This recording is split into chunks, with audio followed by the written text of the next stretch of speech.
Súboj tabuľkových susedov, stretnutie 22.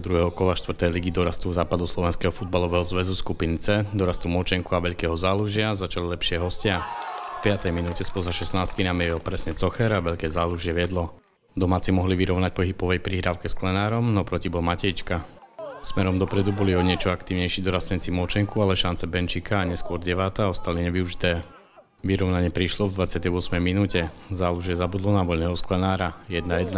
Remízový stav platil iba chvíľu. V 29. minúte z hranice pokutového územia poslal Močenok do vedenia hýb. Od 34. minúty viedli domáci už o 2 góly. Mihálika nedokázal zastaviť Audi a Matejčka bol prikrátky.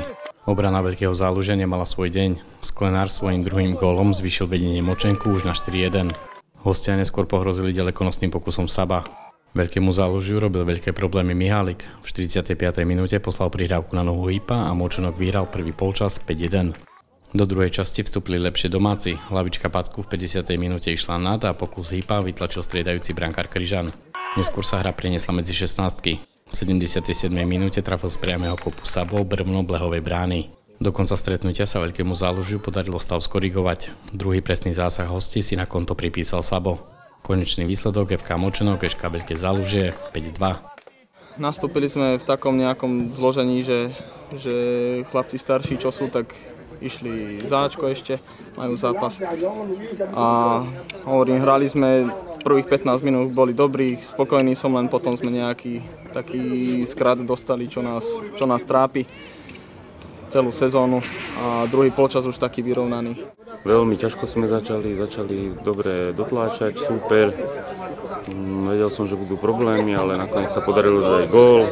Super troška pomenej, už prestal teda hrať a dali sme ďalších 5, tak konečný výsledok 5-1. Chalani sa dobre snažili. Dorast Močenku ukončil sezónu s bilanciou 11 víťazstiev, 3 remízy a 8 prehier. Odmakali si sezónu, počet bol vynikajúci. Na niektorých zápasoch bolo až 19 hráčov. Teraz dosť známych odchádza, tak uvidíme, ako to sklbíme na ďalšiu sezónu. Skončili sme týmto víťazstvom na 4. mieste v tabuľke. Prvú sezónu sme mali troška také výpady, lebo striedavé štarty prekazili vlastne tú hlavnú našu zostavu a už sa ťažšie hralo. Tam isté zápasy, niektoré, ktoré sme mali vyhrať, sme prehrali.